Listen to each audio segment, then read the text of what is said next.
Welcome back. स्वागत है आप सभी का हमारे YouTube channel maths expert point में।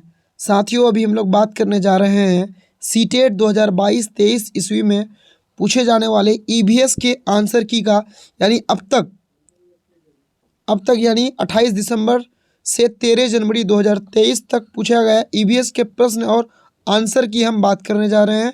एकदम इसको आप ऑफिशियल समझिए। जो प्रश्न अब तक हमें बच्चों के द्वारा मिला है उन सारे प्रश्नों को इस वीडियो में हम कवर कर लेंगे, और आंसर की के साथ जो 100% सही होगा, जरा सी भी इसमें त्रुटि नहीं होगी, जरा सा भी इसमें गलत नहीं होगा। अगर आप चैनल में नए हैं तो लाइक और सब्सक्राइब कर दें। और आपका एग्ज़ाम अगर अभी नहीं हुआ है तो आपके लिए बहुत ज़्यादा ही इम्पोर्टेंट होने वाला है, क्योंकि यहाँ से क्वेश्चन 100% रिपीट करेगा और कई सारे प्रश्न यहाँ से रिपीट करेगा।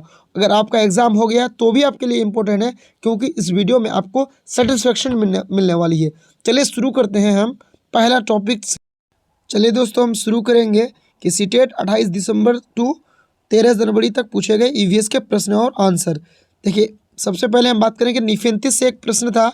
अब प्रश्न क्या था नहीं था आपको वो माइंड में नहीं रखना है, आपको ये खाली जानना है कि निफेंथिस यानी घटपर्णी पौधा से एक प्रश्न था, तो आपको घटपर्णी पौधा के बारे में जान लेना है। ये जो है ये पौधा मेढक, कीड़े मकोड़े, यहाँ तक कि चूहों को फंसाकर खा सकता है।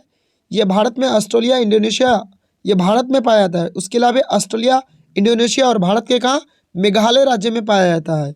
इसका आकार घड़े जैसा होता है और मुंह एक पत्ती से ढका होता है। एक एक पॉइंट आपको याद रखना है, क्योंकि हम पॉइंट बनाकर लिखे हैं, इम्पोर्टेंस जो है उसी को लिखे हैं ताकि वीडियो लंबा ना हो। इसमें एक विशेष गंध होती है जो कीड़ों को अपनी ओर आकर्षित करती है, जिससे वो फंस जाते हैं और बाहर नहीं निकल पाते हैं। आपको टोटल पॉइंट याद रखना है। गंध निकालते हैं, पत्ती से ढका होता है, कहाँ कहाँ पाया जाता है, क्या क्या खाया जाता है। चलिए, इससे बाहर क्वेश्चन इम्पॉसिबल है निफेंथिस के बारे में। इसके आगे जो प्रश्न है कि सामान्य मनुष्य में कितना हीमोग्लोबिन पाया जाता है, ये प्रश्न था। तो देखिए, पुरुष में 13 से 16 ग्राम पाया जाता है, किलोग्राम पाया जाता है, यहाँ पर किलोग्राम होगा।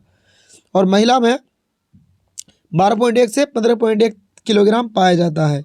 तो ये दो प्रश्न बनता है हीमोग्लोबिन पर, तो आप दोनों को जान लीजिए। उसके अलावा आयरन की कमी से होने वाले रोग के बारे में प्रश्न था।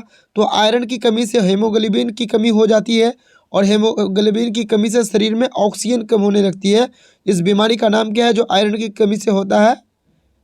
तो आपको इनीमिया रोग हो जाता है। क्या हो जाता है? इनीमिया रोग। तो आपको इस चीज़ को अच्छे से याद रखना है कि आयरन की कमी से हीमोग्लोबिन की कमी होती है, और हीमोग्लोबिन की कमी से ऑक्सीजन की मात्रा जो है शरीर में कम होने लगती है। सामाजिक कीड़ा, सामाजिक कीड़ा कौन कौन है? दीमक है, मधुमक्खी, तितैया है, उसके अलावा कौन है? चींटियाँ हैं, और एक है वो रेशम का कीड़ा। तो जान लेते हैं इन कीड़ों का क्या सामाजिक कीड़ा निम्न में क्या क्या है। तो दीमक है। दीमक ऐसे कीड़े हैं जो लकड़ी खाते हैं। वो इमारतें, फर्नीचर और लकड़ी के अन्य सामानों को नुकसान पहुंचा सकते हैं। दीमक संगठित समूह में रहते हैं, जिन्हें कॉलोनियां कहा जाता है। दीमक 1 से 2 सेंटीमीटर तक लंबे हो सकते हैं। मधुमक्खियां, ततैया, ये फूलों के प्रति आकर्षित होते हैं। ये मधुमक्खी की छत्ते में रहते हैं, जो आमतौर पर किसी मधुमक्खी कॉलोनी के घोंसले का वर्णन करने के लिए उपयोग किया जाता है। वे अक्टूबर से दिसंबर तक अंडे देती है। उन्हें चीनी की चाशनी खाना पसंद है या खिलाना पसंद है। अब चींटियों के बारे में पढ़ेंगे। चींटियां सामाजिक कीट है, क्योंकि ये कॉलोनियां या समूह में रहती हैं, जिनमें रानी नेता होती है, कार्यकर्ता अपने घर की रक्षा करती है। सेम मधुमक्खी के जैसा चींटियों में भी होती है। रानी चींटी कॉलोनी की संस्थापक और नेता दोनों है। उसका प्राथमिक कार्य हजारों अंडे देकर कॉलोनी में निवास करना है। चींटियों को अलग अलग जातियां हैं जो चींटियों के समूह में होते हैं, एक निश्चित कर्तव्य पूरा करते हैं। चींटियां आमतौर पर एक ही पंक्ति में चलती है। चींटियां जब चलती है तो जमीन पर गंध छोड़ती है। अन्य चींटियां रास्ता खोजने में गंध का अनुसरण करती है। चींटियां औपनिवेशिक जानवर है। इसके अलावा क्या है एक और सामाजिक कीड़ा? तो रेशम का कीड़ा। 4 है सामाजिक कीड़ा।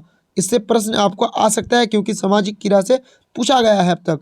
स्लोथ से 2-3 प्रश्न अब तक पूछा गया है।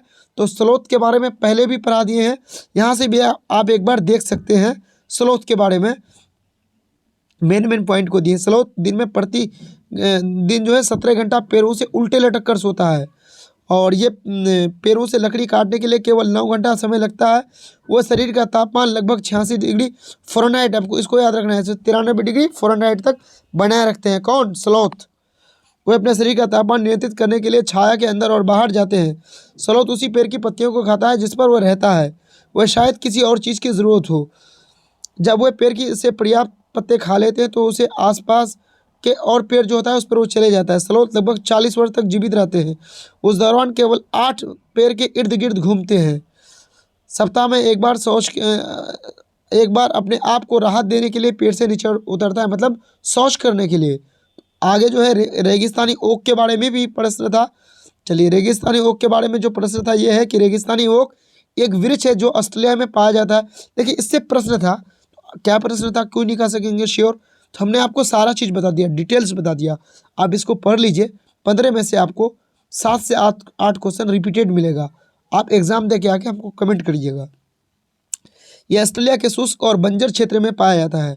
लगभग 10 से 12 फीट यानी 3 से 4 मीटर लंबा होता है। इसमें बहुत कम पत्तियां होती है। इसकी जड़ें पानी की तलाश में बहुत गहराई तक पहुंचती है, जो 30 गुना गहराई तक पहुंच जाती है। ये पानी वृक्ष के तने में एकत्रित करता है। इस पानी को पीने के लिए स्थानीय लोग पतले पाइप का इस्तेमाल करते हैं। चलिए, रेगिस्तानी ओक के बारे बाद हाथी से कई बार प्रश्न इस बार आया है। लगभग हाथी से अब तक जो है सेट जितना हुआ है, अब तक 7 शिफ्ट में हाथी से लगभग 4 सवाल पूछा गया है। तो हाथी और झुंड के बारे में, हाथी पृथ्वी पर उपस्थित सबसे बड़ा स्तनपायी पशु है। इसमें मात्र सत्ता का पालन करती है, यानी नर जो मादा हाथी जो होता है वो मादा हाथी क्या करता है, सबसे बड़ी मादा हाथी झुंड की मुखिया बन जाती है। एक झुंड में 10 से 12 हाथी और कुछ बच्चे होते हैं। इसमें मुख्य रूप से मादा हाथी और बच्चे होते हैं, और झुंड में नर हाथी नहीं होता है। वो 14 या 15 साल की उम्र में झुंड छोड़ देता है। झुंड कभी कभी जलवायु और क्षेत्र के आधार पर बैल हाथियों से जुड़ जाता है। चलिए, इसके आगे जब हम बात करेंगे हाथियों के बारे में, तो एक वयस्क हाथी एक दिन में लगभग 100 किलोग्राम यानी 1 क्विंटल पत्ते और टहनियाँ खा सकता है। 3 महीने के हाथी का वजन करीब 200 किलोग्राम यानी 2 क्विंटल होता है। हाथी ज़्यादा आराम नहीं करता, सिर्फ दिन में 2 से 3 घंटा सोता है। हाथी आमतौर पर देखिए, इसको याद रखिएगा, उष्णकटिबंधीय आवासों में पाए जाते हैं। हाथियों के कीचड़ और पानी से खेलना बहुत पसंद है। कीचड़ उनकी त्वचा को ठंडा रखता है। इनके बड़े कान भी पंखे की तरह काम करते हैं। हाथी खुद को ठंडा रखने के लिए उन्हें फड़फड़ाते हैं। परिवार वो है जो हाथियों का निर्माण का आधार बनता है, लेकिन इसमें एक से अधिक परिवार शामिल हो सकते हैं। चलिए, इसके अलावा कर्क रेखा से भी प्रश्न पूछा गया था। तो हमें लगता है कि कर्क रेखा से ये प्रश्न पूछा गया होगा कि इनमें से किस राज्य में से होकर कर्क रेखा गुजरती है।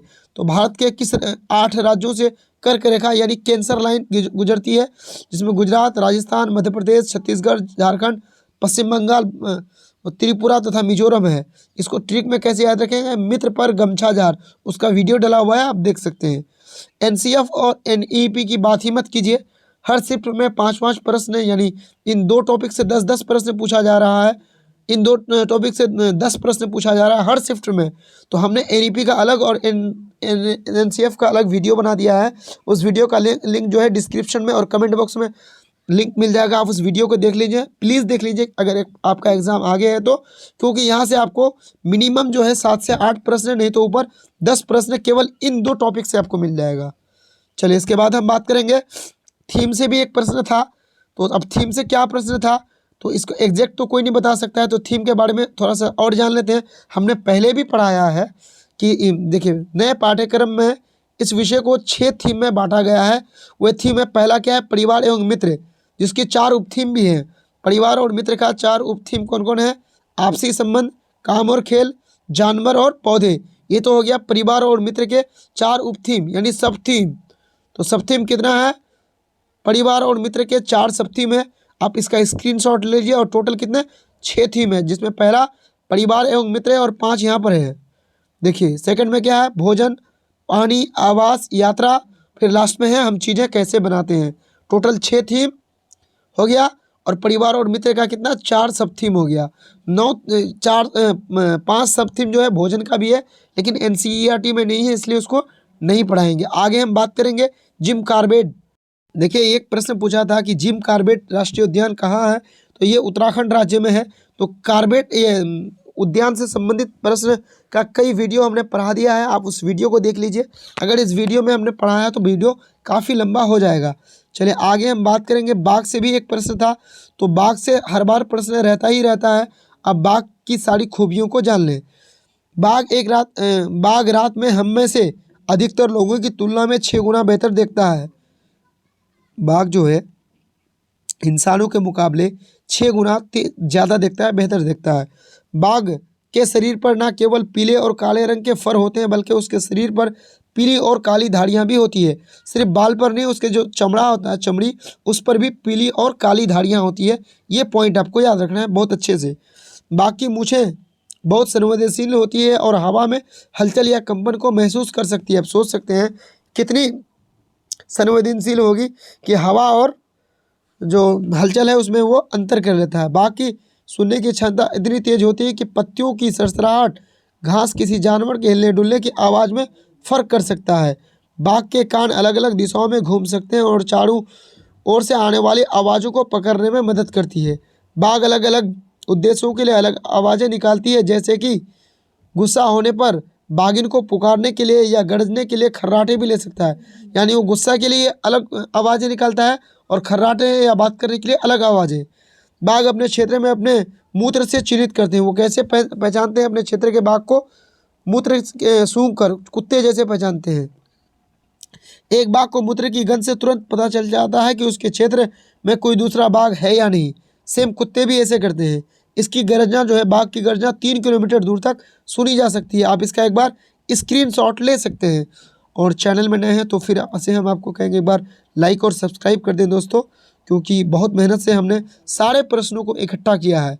चलिए, एक प्रश्न था कि कौन सा पक्षी अपने गर्दन को झटके से घुमा सकता है? तो गर्दन को घुमाने वाला मैना है। तो आप जो है पक्षियों से संबंधित एक वीडियो हमने बनाया है, उसको आप पढ़ लीजिए, आपका पक्षियों से संबंधित सारा प्रश्न हल हो जाएगा। उसके अलावा बंगाल की खाड़ी से तट के साथ भारतीय राज्य और केंद्र शासित प्रदेश, क्यों? क्योंकि पूछा था कि बंगाल इनमें से कौन सा राज्य बंगाल की खाड़ी को जो है टच करता है।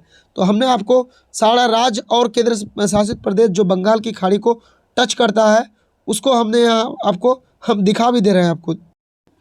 ये है हमारा बंगाल का खाड़ी, ये वाला देखिए कौन कौन करता है। इधर से बंगाल करता है, उड़ीसा करता है, आंध्र प्रदेश करता है। राज्यों की बात पहले करते हैं, तमिलनाडु करता है। उसके अलावा अब अगर बात करेंगे हम केंद्र शासित प्रदेश की, तो देखिए पुडुचेरी तो करता ही है। उसके अलावा आप जानते हैं कि अंडमान निकोबार द्वीप समूह यहाँ है, तो ये भी टच करता है। ये हो गया बंगाल की खाड़ी। और अरब सागर से भी प्रश्न था कि अरब सागर को कौन इनमें से कौन सा राज्य टच करता है? तो केरल टच करता है, कर्नाटका करता है, महाराष्ट्र और गुजरात राज्य करता है। और केंद्र शासित प्रदेश में दादर नगर दमन एवं दीप और दादर नगर हवेली लक्षद्वीप भी इसको टच करता है। चलिए हम चलेंगे अब। तो देखिए सबसे पहले कौन? पश्चिम बंगाल। हमने आपको नक्शा भी दिखा दिया। इसके लिए हमने एक वीडियो भी बना दिया है।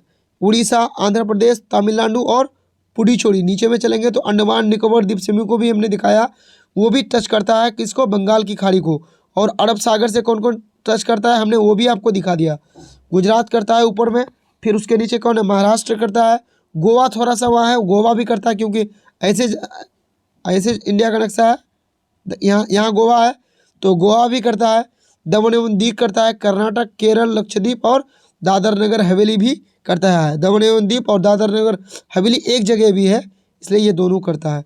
तो आप इनको याद रखिए कि अरब सागर से लगे भारतीय राज्य और संघ राज्य यानी केंद्र शासित प्रदेश कौन है और बंगाल की खाड़ी से कौन है। चलिए नीचे चलेंगे, इनमें से कौन केंद्र शासित प्रदेश है? एक प्रश्न ये पूछा गया था। तो आपको भारत के 8, अभी कितने भारत में केंद्र शासित प्रदेश हैं? तो 8 है। 8 को याद रखना है कि लद्दाख है, जम्मू कश्मीर, पुडुचेरी, लक्षद्वीप, दिल्ली, चंडीगढ़, दादर नगर हवेली और दमन एवं दीव, अंडमान निकोबार द्वीप समूह। भारत में अभी 8 केंद्र शासित प्रदेश हैं। पहले 7 था, उसके बाद क्या किया? जम्मू कश्मीर और लद्दाख 2 बन गया, तो 9। लेकिन उसके बाद क्या हुआ कि दादर नगर हवेली और दमन एवं दीव को एक जगह कर दिया, तो 7 और 2 9 हुआ। उस 9 को 2 को एक जगह कर दिया, तो अभी टोटल वर्तमान में 8 है। राज्य कितना है? 28 है। पहले 29 था, लेकिन जब जम्मू कश्मीर जब से राज्य का दर्जा उनका खत्म किया तो कितना हो गया राज्य? 28। अब घरों के प्रकार से भी प्रश्न था। अब तक जो है असम और लद्दाख के घर पूछा जा चुका है। श्रीनगर, मनाली और कश्मीर का घर पूछा जाएगा और इस क्वेश्चंस को रिपीट भी किया जाएगा। तो लद्दाख में लकड़ी के बने होते हैं, ढलान छत वो बर्फ से ढके होते हैं। एनसीईआरटी का हमने जो वीडियो बनाया है उसमें स्पष्ट उनमें और कई जानकारियां दी हैं। यहाँ हमने तेजी में आपको बता दिया क्या पूछा है। असम के घरों को मजबूत बांस के खम्भों जमीन से लगभग 10 से 12 फीट की ऊपर पर लकड़ी से बनाया जाता है। क्यों? क्योंकि वहाँ बारिश बहुत होती है। लद्दाख में क्या ठंडी बहुत है। कश्मीर में कुछ पुराने घरों के एक विशेष प्रकार की खिड़की होती है जो दीवार से निकलती है, इसे डाप कहा जाता है। हाउस बोट भी कश्मीर का ही घर है, ये भी क्वेश्चन पूछा जा चुका है। कश्मीर के गांव में घरों के पत्थर की कटाई से बनाया जाता है, एक दूसरे के ऊपर रखा जाता है और मिट्टी के साथ लोपित किया जाता है। श्रीनगर में डल झील, झेलम नदी, डोंगा, हाउस बोट देखी जा सकती है। अंदर से अलग अलग कमरों की घड़े की तरह होती है। देखिए ये भी प्रश्न आपका पूछा जा चुका है। मनाली हिमाचल प्रदेश में पत्थर और लकड़ी से बने होते हैं, ये बांस के खम्भों पर नहीं। तो आपको इसका स्क्रीनशॉट ले लीजिए और इसको एक बार फिर से पढ़ लीजिए, आगे आपका एग्जाम आगे है। तो तोरंग और कुड्डुक 2 बार पूछा गया है, ये भाषा कहाँ की है? तो तोरंग और कुड्डुक क्या है? झारखंड की भाषा है। चलिए आगे पोचमपाली से भी एक प्रश्न था। तो पोचमपाली भारत के तेलंगाना, वर्तमान अभी तेलंगाना, पहले कहाँ था? ये आंध्र प्रदेश में था। कन्फ्यूज़ नहीं होना है, तेलंगाना एक जगह तमिलनाडु में भी है, लेकिन एनसीईआरटी में जिस पोचमपल्ली की बात हुई है वो पोचमपल्ली आपका तेलंगाना में है। तो इससे एक प्रश्न था, तो हम उसके बारे में जान लेते हैं। वाणी और प्रसाद मुख्तारपुर नामक गांव में रहते हैं। उनका घर हमेशा चमकीले रंगों की धागों के बंडलों से भरा रहता है। उनके माता पिता और परिवार में बाकी लोग सभी लोग बुनकर हैं। जो बुनाई करते हैं उन्हें बेहद खूबसूरत और ख़ास है। मुख्तारपुर गांव तेलंगाना के पोचमपल्ली शहर मंडल में है। इस शहर के अधिकांश परिवार बुनकर है, इसलिए वे जो विशेष कपड़ा बुनते हैं उसे पोचमपल्ली कहते हैं। इसका स्क्रीनशॉट ले लीजिए कि पोचमपल्ली किसे कहते हैं, कहाँ है। उम्मीद है आपको अच्छे से समझ में आ गया होगा। गोलकुंडा के किले से भी एक प्रश्न पूछा गया था। तो प्रश्न क्या था वो तो नहीं पता, लेकिन गोलकुंडा का किला से संबंधित आप सारी बातों को जान लें। गोलकुंडा किला हैदराबाद शहर के पश्चिमी भाग में स्थित है। ये कहाँ है? हैदराबाद शहर के पश्चिमी भाग में स्थित है और हुसैन सागर झील से लगभग 9 किलोमीटर दूर है। बाहर के किला 3 वर्ग किलोमीटर का क्षेत्रफल है, जो कि लंबाई 4.8 किलोमीटर है। ये मूल रूप से मंकल के रूप में जाना जाता है और 1143 में एक पहाड़ी के किनारे पर बनाया गया था। ये मूल रूप से वारंगल के राजा शासनकाल के तहत कीचड़ किला था। बाद में इसे बहुमानी सुल्तानों फिर शासक कुतुब शाही राजवंश द्वारा 14वीं और 17वीं शताब्दी के बीच गढ़ा गया था। गोलकुंडा कुतुब शाही किसने बनाया था? तो कुतुब शाही राजाओं की प्रमुख राजधानी भी थी। आंतरिक किले में महलों, मस्जिद, एक पहाड़ी शीर्ष मंडप के खंडर है जो लगभग 130 मीटर ऊंचा है। अन्य इमारतों के एक पक्षी का नज़ारा देखने देता है। तो आप इसका स्क्रीनशॉट ले लीजिए और पढ़ लीजिए, क्योंकि गोलकुंडा से पिछली बार भी बहुत प्रश्न पूछा गया था। इसके अलावा मानचित्र से कई प्रश्न जो है, यानी कौन से राज्य कहाँ है, या ये वो दिशा वाले प्रश्न कि एक्स के सापेक्ष वाई की दिशा, इस तरह का कई प्रश्न पूछा गया है। तो आप इसका प्रैक्टिस एक बार और अच्छे से कर लें। पक्षियों के पंखों से भी प्रश्न था। तो हम पंखों की जो काम है या पंखों का जो फ़ायदा है पक्षियों के लिए वो हम बता दे रहे हैं। आपका प्रश्न 100% हल हो जाएगा। पक्षियों के पंखों के कई लाभ हैं। वह उन्हें उड़ने में मदद करती है, सर्दी और गर्मी में शरीर का बचाव करते हैं, रंगों से आपस में अपनी जाति की पहचान कराते हैं, नरों को मादाओं की आकर्षित करने में सहायक होते हैं, एक दूसरे को संकेत भेजने के लिए काम आते हैं और लड़ाइयाँ में काम आते हैं। तो ये पक्षियों के पंखों से प्रश्न जो भी था इससे हल हो जाएगा। नृत्य से संबंधित कई प्रश्न पूछा जा रहा है, जिसमें से एक बच्चे ने कहा था कि कथक पूछा था, यह यूपी का है। रासलीला पूछा था, तो रासलीला यूपी और मणिपुर दोनों जगह का है। वहाँ ऑप्शन में यूपी या मणिपुर कोई एक जगह होगा तो आपको टिक कर देना है, दोनों ऑप्शन में नहीं होगा। उसके अलावा मिजोरम राज्य की आधिकारिक भाषा पूछा गया था। मिजो वहाँ की आधिकारिक भाषा है। तो आप 28 राज्य जो है उसकी आधिकारिक भाषा को एक बार देख लें, हो सकता है। और स्पेशली आप साउथ, एक तो साउथ और दूसरा जो ईस्ट के यानी 7 सिस्टर वो वाले राज्य, पूरब के राज्य, इनको जान लिए। मिडिल और नॉर्थ ईस्ट को जानने की उतनी ज़्यादा ज़रूरत नहीं है। चलिए, नीचे मधुबनी के बारे में पूछा गया था और इससे हर शिफ्ट में प्रश्न पूछा। पिछली बार गया था, इस बार भी अब तक 4 से 5 प्रश्न पूछा गया है, तो आप इसको अच्छे से एक बार देख लें। मधुबनी पेंटिंग एक पारंपरिक कला है जिसका नाम जिला मधुबनी बिहार के नाम पर रखा गया है। तो मधुबनी कहाँ है? बिहार में मधुबनी जिला है। मधुबनी या मिथिला उत्तर बिहार का एक छोटा सा प्राचीन जिला है। इसे हिंदू पौराणिक कथाओं के अनुसार देवी सीता का जन्मस्थान कहा जाता है। देवी सीता जो है उनका जन्मस्थान इसे कहा जाता है और रामायण में इसका उल्लेख किया गया है। यहाँ रंगों से भरी बहुत ही अयोग्य रेखाओं से युक्त रेखा चित्रों की विशेषताएं हैं। स्पष्टीकरण में ये चित्रकारी देखिए, क्वेश्चन आपको यहीं से पूछेगा। ये परंपरागत रूप से घरों की दीवारों पर की जाती है। कहाँ की जाती है?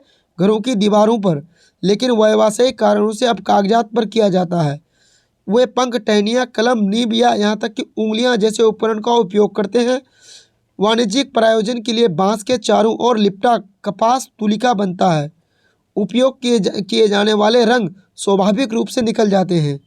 अब देखिए कौन सा रंग कैसे बनता है, तो नीला रंग जो है वो नील से बनता है, सफ़ेद चावल का आटा से बनता है, हरा भरा से पेड़ की पत्तियां लकड़ी से बनता है, संतरा पलाश का फूल यानी ब्यूटिया मोनोस्पर्म जो इस पलाश का फूल का साइंटिफिक नेम है, इससे बनता है। काला जो है कालिक से बनता है, लाल कुसुम के फूल से बनता है और पीला हल्दी पराग और चूना से मिलाकर पीला रंग बनाया जाता है। अब अगर चैनल में नए हैं दोस्तों तो एक बार लाइक और सब्सक्राइब कर दें, दोस्तों के साथ शेयर कर दें, क्योंकि आज आपका लाइक और सब्सक्राइब हमें मोटिवेशन देगा। क्योंकि इस पीडीएफ को तैयार करने में हमें 4 घंटा का समय लगा है, तो आप हमें जो है गुरु दक्षिणा के तौर पर आप हमें लाइक और सब्सक्राइब कर सकते हैं। चलिए आगे हम बात करेंगे। माउंट एवरेस्ट पर चढ़ने वाली विश्व की 5वीं महिला और भारत की पहली महिला बछेंद्री पाल थी। इस पर प्रश्न पूछा जा चुका है। तो बछेंद्री पाल से हर बार प्रश्न रहता है क्योंकि एनसीईआरटी में इसका जिक्र है, तो इसके बारे में थोड़ा और पढ़ लेते हैं। बछेंद्री पाल एक भारतीय पर्वतारोही है। बछेंद्री पाल का जन्म 24 मई 1954 को उत्तर भारतीय राज्य उत्तराखंड में उत्तरकाशी जिला नकुड़ी गांव के एक भोटिया परिवार में हुआ था। 1984 में जब माउंट एवरेस्ट की चोटी पर पहुंचने वाली पहली भारतीय महिला बनी। कब? 1984 में, 1 मई 1984। उन्हें 2019 में भारत सरकार द्वारा तीसरा सर्वोच्च नागरिक पुरस्कार पद्म भूषण से सम्मानित किया गया। ये भी प्रश्न बहुत इंपॉर्टेंट बनता है एग्जाम की दृष्टिकोण से। आगे हम पढ़ेंगे कि माउंट एवरेस्ट समुद्र तल से पृथ्वी की सबसे ऊंची पर्वत चोटी है। आप जानते हैं सबसे ऊंची पर्वत चोटी माउंट एवरेस्ट है, जो हिमालय के महालंगूर हिमालय उपश्रेणी में स्थित है। ये भी पूछा जा सकता है। चीन नेपाल सीमा के इस शिखर बिंदु से होकर गुजरती है। इसकी ऊंचाई 8848.86 मीटर, कहीं कहीं 8849 और कहीं कहीं 8850 मीटर भी दिया जा सकता है। 2020 में इसे नेपाली और चीनी अधिकारियों द्वारा स्थापित की गई थी। चलिए इसके बाद इसके कुछ इंपॉर्टेंट फैक्ट को जान लेते हैं। 29 मई 1953 को न्यूजीलैंडर एडमंड हिलेरी और नेपाली तेंजिंग नार्गो माउंट एवरेस्ट पर चढ़ने वाले पहले व्यक्ति थे। ये दोनों चढ़े थे पहले। कहाँ? माउंट एवरेस्ट में। पूछा जा सकता है। 16 मई 1975 को जापानी जुंको तोबई माउंट एवरेस्ट पर चढ़ने वाली पहली महिला है। पहली महिला कौन? तो कौन थी? जापानी जुंको तोबई। और 20 मई 1965 को अवतार सिंह चीमा माउंट एवरेस्ट पर चढ़ने वाले पहले भारतीय व्यक्ति थे। माउंट एवरेस्ट की चोटी पर सबसे अधिक चढ़ाई का रिकॉर्ड कामीरीटा 25 बार। कामीरीटा जो है 25 बार सबसे ज़्यादा वो माउंट एवरेस्ट की चोटी पर चढ़ी है। चलिए उसके बाद चांगपा जनजाति से भी एक प्रश्न था। चांगपा लद्दाख में पाई जाने वाली खानाबदोश जनजाति है। चांगपा जनजाति में केवल 5000 लोग रहते हैं। यहाँ बकरियों के माध्यम से प्रसिद्ध पश्मीना बाल बनाते हैं और जहाँ ये लोग रहते हैं उसको क्या बोला जाता है? टेंट रेम्बो कहा जाता है। और इन लोगों का मुख्य व्यवसाय बकरी पालन ही होता है, भेड़ बकरी पालन। आगे ब्रेल लिपि पर भी एक प्रश्न पूछा गया है ईवीएस में, तो आप इसका एक बार स्क्रीनशॉट ले लीजिए क्योंकि ये ईवीएस के लिए उतना इम्पोर्टेंट नहीं है, सीडीपी में पूछा जाएगा। और सीडीपी में हम इसको अच्छे से बता देंगे जब वीडियो आएगा। 28 दिसंबर टू 13 जनवरी सीडीपी का वीडियो आएगा। चलिए इसका आप स्क्रीनशॉट ले सकते हैं। आगे ताजमहल के पीले होने का क्या कारण है? ताजमहल जो है उसका रंग पीला हो रहा है, उसका क्या कारण है? क्वेश्चन पूछा गया था, तो इसका कारण है एसिड रेन या अम्लीय वर्षा, जिसको कहा जाता है। तो अम्लीय वर्षा क्या होता है, थोड़ा जान लेते हैं, इससे प्रश्न हर बार पूछा जाता है।